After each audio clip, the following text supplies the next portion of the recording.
കേരളത്തിലെ ഏറ്റവും കൂടുതൽ ആളുകൾ എങ്ങനെയെങ്കിലും ഈ പണ്ടാറടങ്ങാൻ ഇയാളൊന്ന് ഇറങ്ങിപ്പോയാൽ മതി എന്ന് വിശ്വസിക്കുന്ന പിണറായി വിജയന് 18%. എനിക്ക് മനസ്സിലാവുന്നില്ല.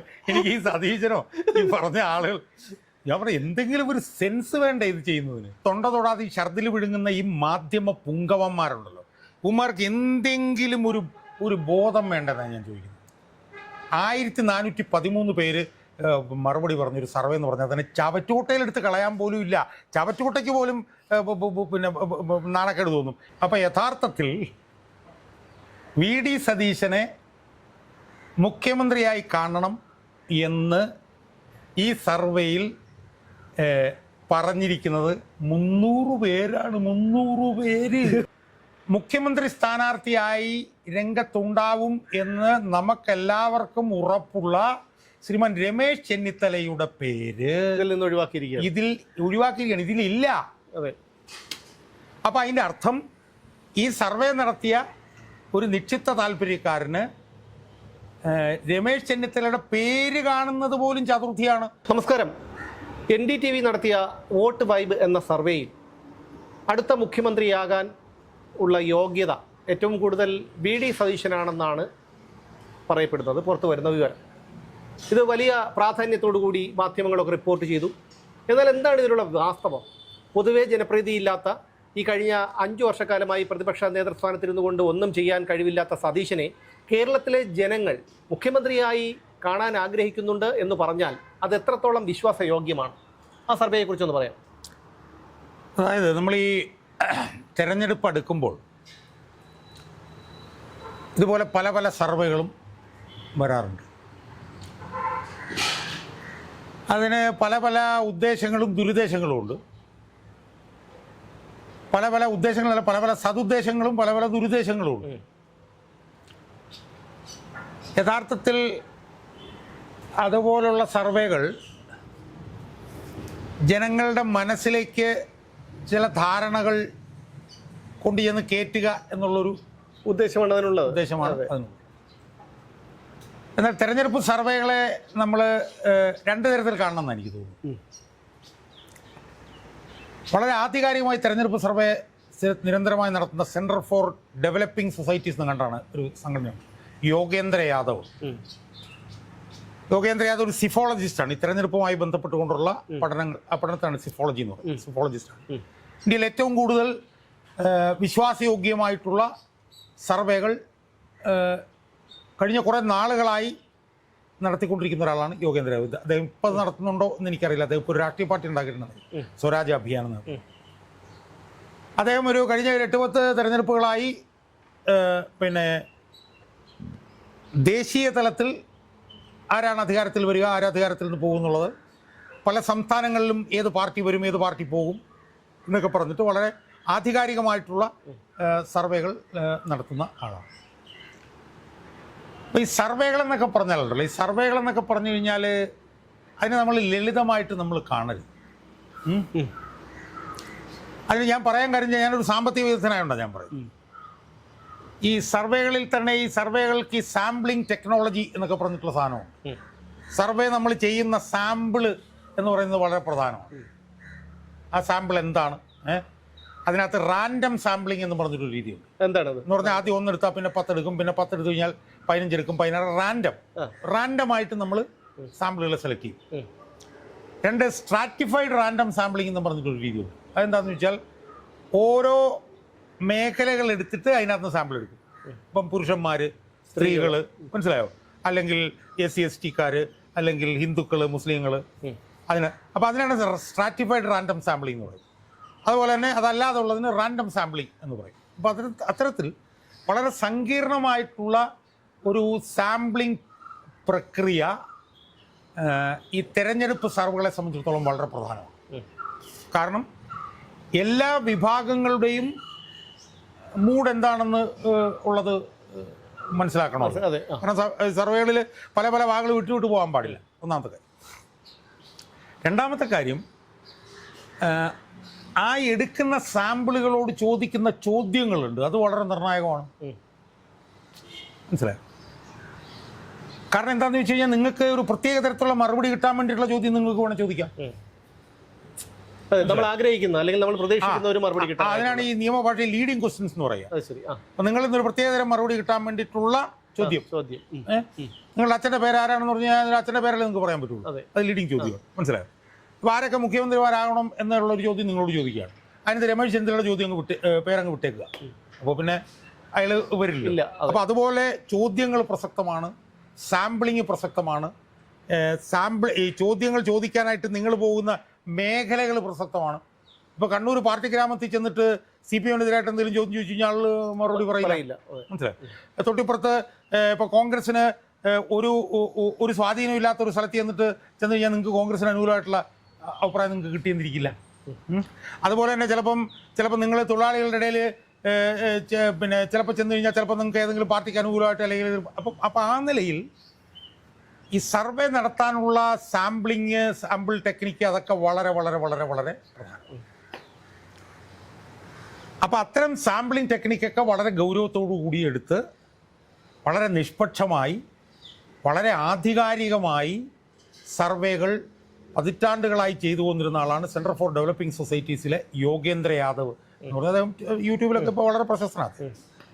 അപ്പോൾ അദ്ദേഹം കോൺഗ്രസ് അനുകൂല നിലപാടുമായിട്ടാണ് ഇപ്പോൾ.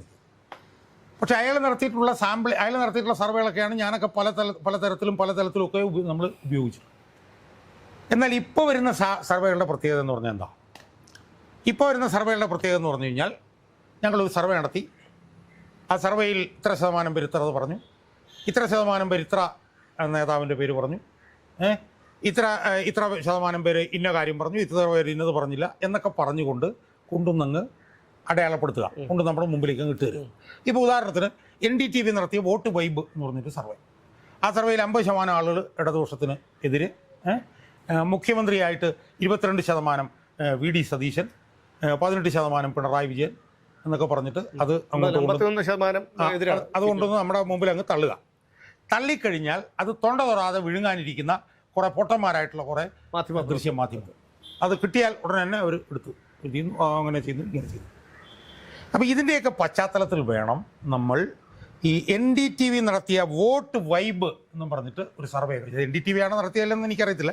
വോട്ട് വൈബ് എന്നും പറഞ്ഞിട്ടാണ് ഇപ്പോൾ കേരള ഇലക്ഷൻസ് 2026 റൗണ്ട് 1 എന്നാണ് പറയുന്നത്. കേരള ഇലക്ഷൻസ് സ്റ്റേറ്റ് വൈബ് നടത്തുന്ന കേരള ഇലക്ഷൻസ് 2026 റൗണ്ട് 1 എന്ന് പറഞ്ഞാൽ ഇനി അങ്ങോട്ട് തുടങ്ങാൻ പോണേ ഉള്ളൂ എന്ന് നമ്മൾ മനസ്സിലാക്കിക്കോണം. ഇതൊന്നും ചെയ്ത് നിർത്തലല്ല, ഇനി ഇങ്ങനെ വന്നുകൊണ്ടിരിക്കും.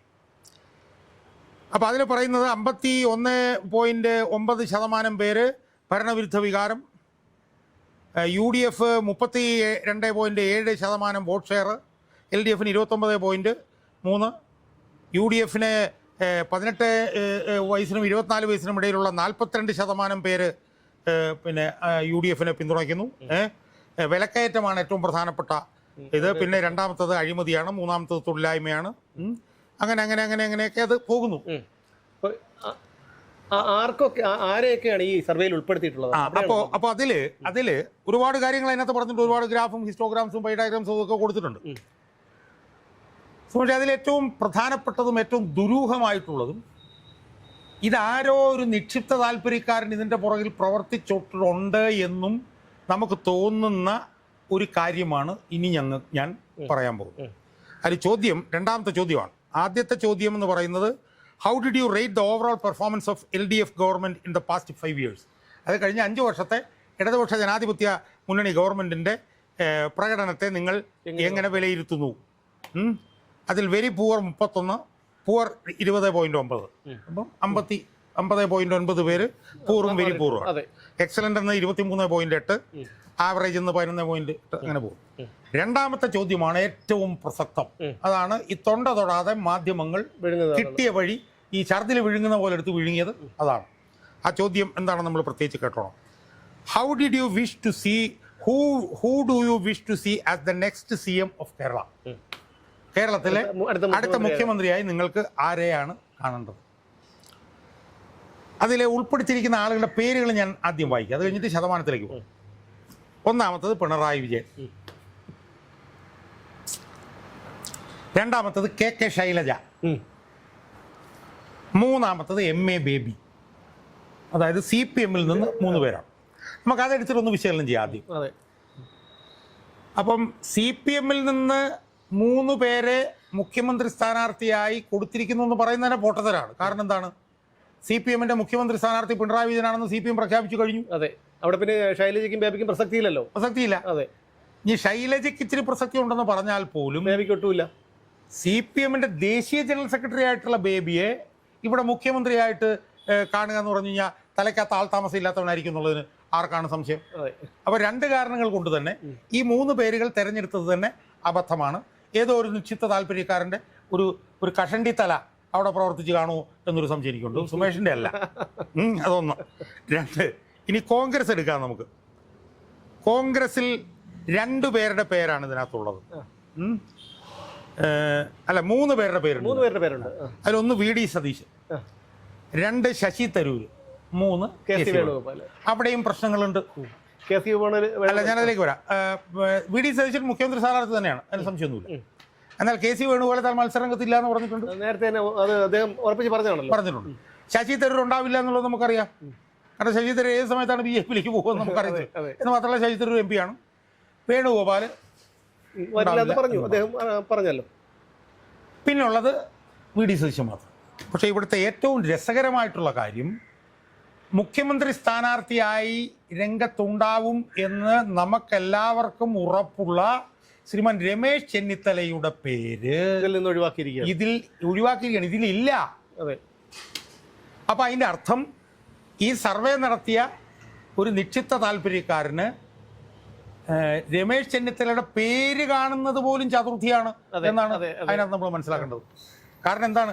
വേണേ രമേശ് ചെന്നിത്തല ഇട്ടിട്ട് അയക്കൊരു 4%, 5% മറ്റേ കൊടുത്തേക്കായിരുന്നു. അതുപോലും ഈ സർവേയുടെ പുറകിൽ പ്രവർത്തിച്ച കറുത്ത കരത്തിന് താല്പര്യമില്ല എന്ന് വേണം നമ്മൾ കാണാൻ. മനസ്സിലായി. എനിക്കിപ്പോൾ ഓർമ്മ വരുന്നത് പിണറായി വിജയൻ VS-നോട് കാണിച്ചതാണ് എനിക്കിപ്പോൾ ഓർമ്മ വരുന്നത്. അപ്പോൾ അത് അടുത്ത 3ാമത്തെ. ഇനി അടുത്തത് രാജീവ് ചന്ദ്രശേഖർ സുരേന്ദ്രൻ. എന്തായിരുന്നാലും ഇത്തവണ ഭരണത്തിലേക്ക് വരില്ല എന്നുള്ള കാര്യം ഉറപ്പാണല്ലോ. അവർക്ക് ഭൂരിപക്ഷം 2 സീറ്റിലേ ഉള്ളൂ. വട്ടിയൂർക്കാവിലും നേമത്തും. ഭൂരിപക്ഷം കിട്ടണമെങ്കിൽ 71 സീറ്റ് വേണം. ഭൂരിപക്ഷം കിട്ടണമെങ്കിൽ 2 സീറ്റ് കഴിഞ്ഞ് കഴിഞ്ഞാൽ എത്ര സീറ്റ് വേണം? 59 സീറ്റും കൂടെ വേണം. എന്തായാലും ഈ തെരഞ്ഞെടുപ്പ് കിട്ടാമുള്ള ഇപ്പം ഇത്തവണ ഇല്ല. അപ്പം ആ സാഹചര്യത്തിൽ രാജീവ് ചന്ദ്രശേഖരനെയും സുരേന്ദ്രനെയും ഇതിനകത്ത് ഉൾപ്പെടുത്തിയ ആ കഷണ്ടിത്തലയിലെ ബുദ്ധി എനിക്ക് എത്ര ആലോചിച്ചിട്ടും എനിക്ക് മനസ്സിലാവുന്നില്ല.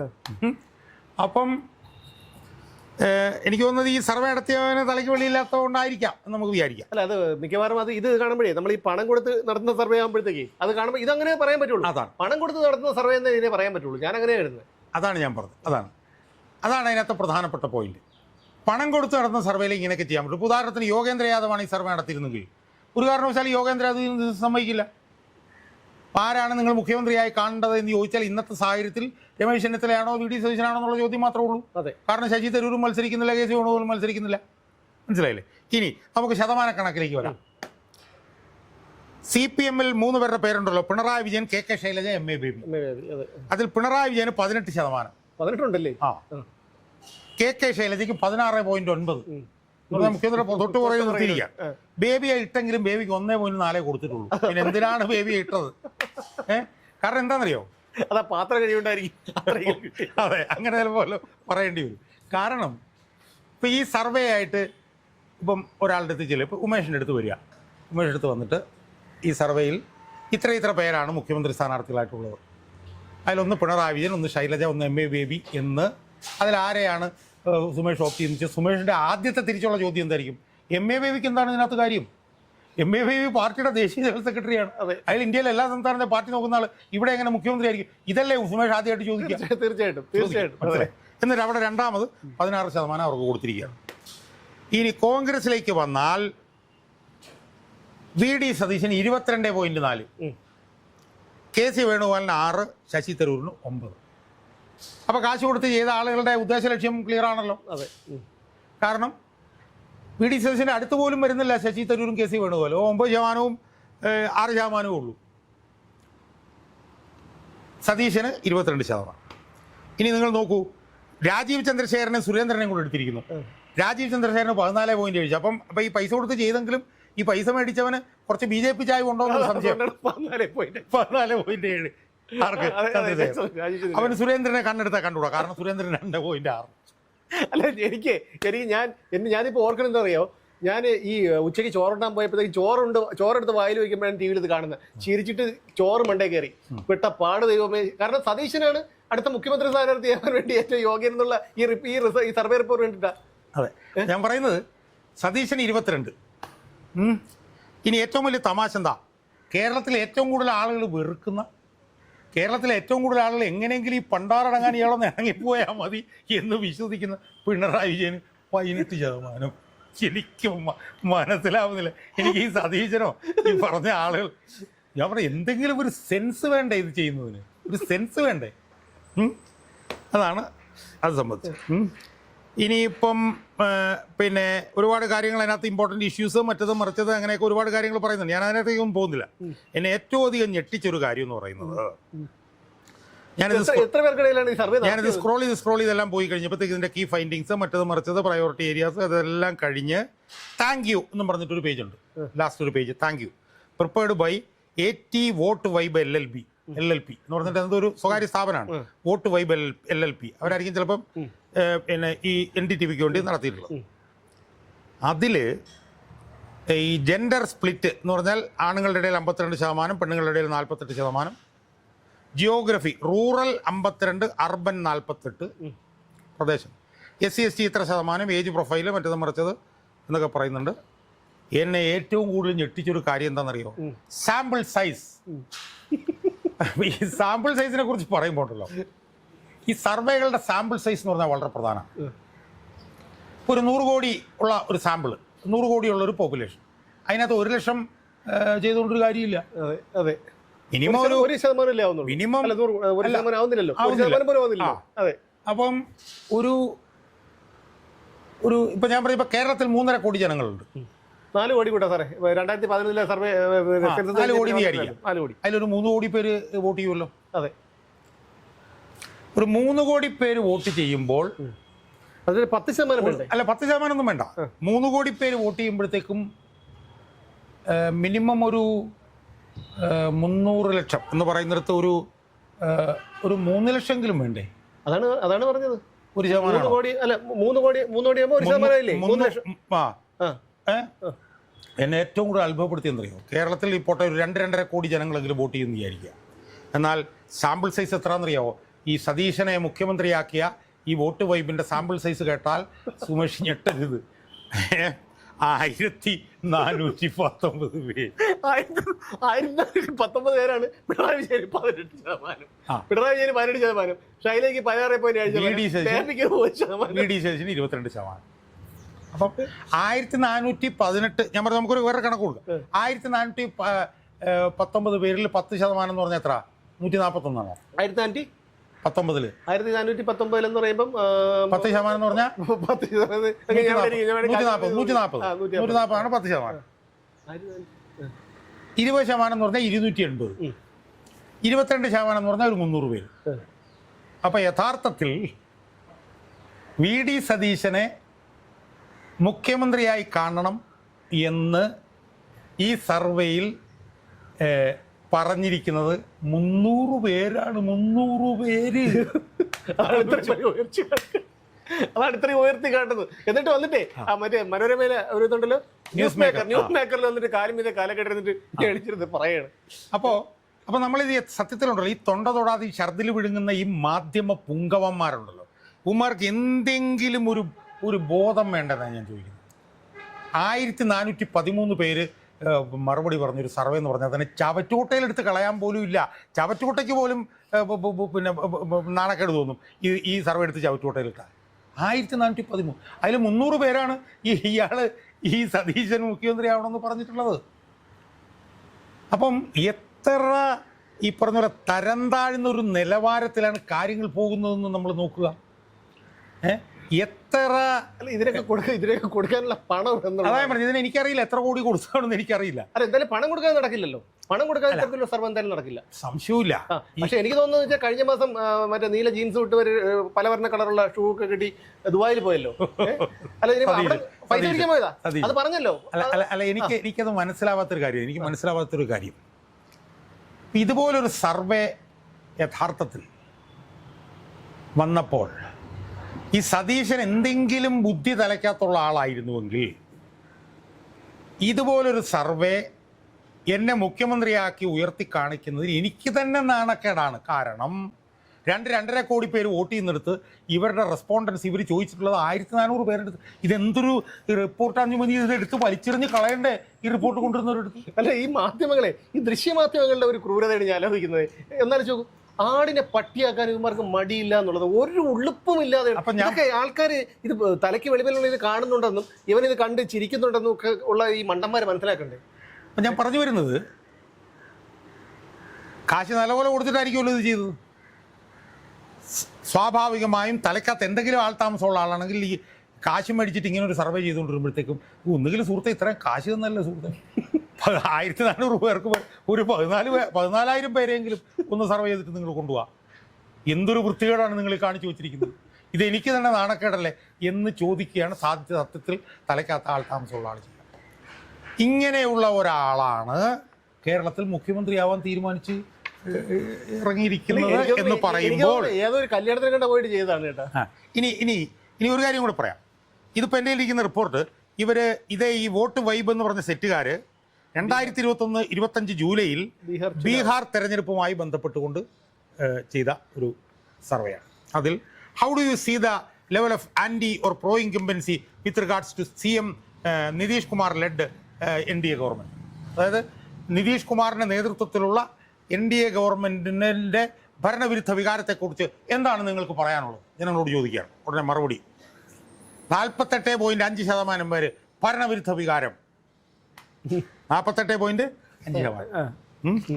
ബാക്കിയുള്ളത് 51%. പിന്നെ അങ്ങനെ അതായത് ബീഹാറിൽ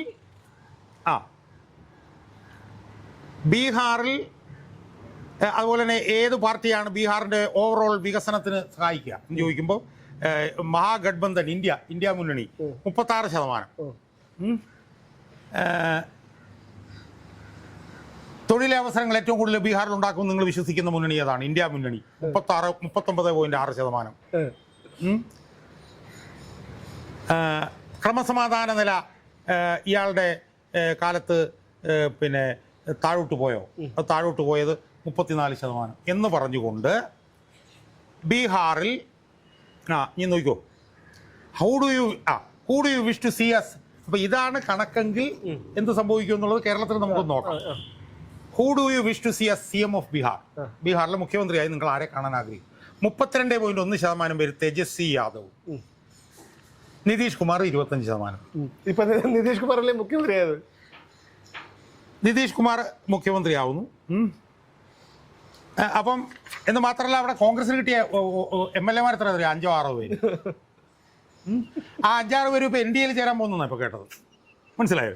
അപ്പോൾ എനിക്ക് സതീശനോട് പറയാനുള്ളത് ഇത്രയേ ഉള്ളൂ. ഈ നിങ്ങൾ ഇതുപോലെ കാശ് കൊടുത്ത്, ആളുകളുടെ ഒരു ആരോപണം കേട്ടോ ഞാൻ പറയുന്നത്, നാളെ എനിക്കൊരു കേസൊന്നും കൊടുത്തേക്കരുത്, ആരോപണം ഞാൻ പറഞ്ഞത്, കാശ് കൊടുത്ത് ചെയ്യിപ്പിക്കുമ്പോൾ എന്തെങ്കിലും തലയ്ക്ക് വെളിവുള്ള ഒരുത്തനെ കൊണ്ട് കാശ് കൊടുത്ത് ചെയ്യിപ്പിക്കുക എന്നാണ് എനിക്ക് സൂചിപ്പിക്കാനുള്ളത്. നിങ്ങൾ ആരെയാണ് മുഖ്യമന്ത്രിയായിട്ട് കാണാൻ ആഗ്രഹിക്കുന്നത് എന്നുള്ളതിന് മറുപടി ആയിട്ട് 32 പേര് തേജസ്വി യാദവിനെ ആക്കുമെന്ന് പറഞ്ഞിട്ട് ശതമാനം പേര് അതിൽ മഹാഗത്ബന്ധനിലെ പ്രധാനപ്പെട്ട ഒരു പാർട്ടിയായിട്ടുള്ള കോൺഗ്രസിന് കിട്ടിയ 6 പേരാണ്. അവരെല്ലാവരും ഇന്ത്യയിലേക്ക് പോകും. അപ്പോൾ അതുകൊണ്ട് എനിക്ക് ഇതിൻ്റെ ബന്ധപ്പെട്ടവരോട് പറയാനുള്ളൊരു പ്രധാനപ്പെട്ട കാര്യം, ദയവ് ചെയ്ത് ഇതിൻ്റെ 2ാം റൗണ്ട് സർവേ നിങ്ങൾ ഇവരെ കൊണ്ട് ചെയ്യിപ്പിക്കരുത്. കാരണം ഇത് ഭയങ്കര വൃത്തികേടാണ് ചെയ്യുന്നത്. അത്യാവശ്യം പൈസ ഞാൻ ചെയ്തോളാം. ഇതിനേക്കാളും ഭേദം ഉമേഷ് തന്നെ ചെയ്തു. ഞാൻ രാവിലെ ഈ തമ്പാനൂർ പുത്തരിക്കണ്ടം മൈതാനം മറ്റേ അതിലെ ഈസ്റ്റ് പോർട്ട് ഉപ്പിടാമൂട് പാലം വഴി കറങ്ങി അടിച്ച് ഇവിടെ വരുമ്പോഴത്തേക്കും 10,500 വരെ ഞാൻ കാണും. അവർ അതിൻ്റെ ഇതിന് കൊടുക്കണതിൻ്റെ കാൽ ഭാഗം എനിക്ക് തന്നത്. അപ്പം അതുകൊണ്ട് ദയവ് ചെയ്ത് നിങ്ങൾ അടുത്ത തവണ ഇതിൻ്റെ റൗണ്ട് 2 ചെയ്യുമ്പോൾ ഈ വോട്ട് വൈബിനെ നിങ്ങൾ ദയവ് ചെയ്ത് ഈ സർവേ ഏൽപ്പിക്കരുത് എന്ന് മാത്രമേ എനിക്ക് സൂചിപ്പിക്കൂ. അപ്പോൾ എന്തായാലും സർവേ പൊളിഞ്ഞിട്ടുണ്ട്, കാര്യങ്ങളൊക്കെ വ്യക്തമായി കാണുമെന്ന് വിശ്വസിക്കുന്നു. പക്ഷേ ഞങ്ങൾക്ക് ഈ സംശയം ഉണ്ടാക്കിയത് രമേശ് ചെന്നിത്തല എന്ന് പറയുന്ന ഒരു നേതാവിൻ്റെ, അദ്ദേഹം ഒരു മുതിർന്ന നേതാവാണ്. അദ്ദേഹത്തെ മുഖ്യമന്ത്രിയായി കാണാനായി നിരവധി പേർ, അത് പക്ഷേ ഈ സർവേയിൽ പറയുന്നത് പോലെ അതിൻ്റെ ഇരട്ടിയിൽ അധികം ആൾക്കാർ ഇപ്പോൾ അദ്ദേഹം ഒരു മുഖ്യമന്ത്രിയായി കാണാൻ ആഗ്രഹിക്കുന്നുണ്ട്, ഞാൻ ഉൾപ്പെടെ. അപ്പോൾ രമേശ് ചെന്നിത്തലയുടെ പേര് ഒഴിവാക്കിയതാണ് ഞങ്ങളെ ഈ വിഷയത്തിലേക്ക് കൊണ്ടുവന്നത്. അത് കേരളത്തിലെ പൊതുസമൂഹത്തിന് ബോധ്യമായി കരുതുമെന്ന് കരുതുന്നു. ഷാജഹാൻ സാർ പറഞ്ഞതുപോലെ അടുത്ത സർവേ ഏൽപ്പിക്കുമ്പോൾ പണം മുടക്കുന്നതാണ്. അതുകൊണ്ട് തലയ്ക്ക് വെളിവുള്ള ആരെങ്കിലും ഏൽപ്പിക്കണം എന്ന് മാത്രം പറഞ്ഞുകൊണ്ട് നിർത്തുന്നു. നാളെ വീണ്ടും കാണാം.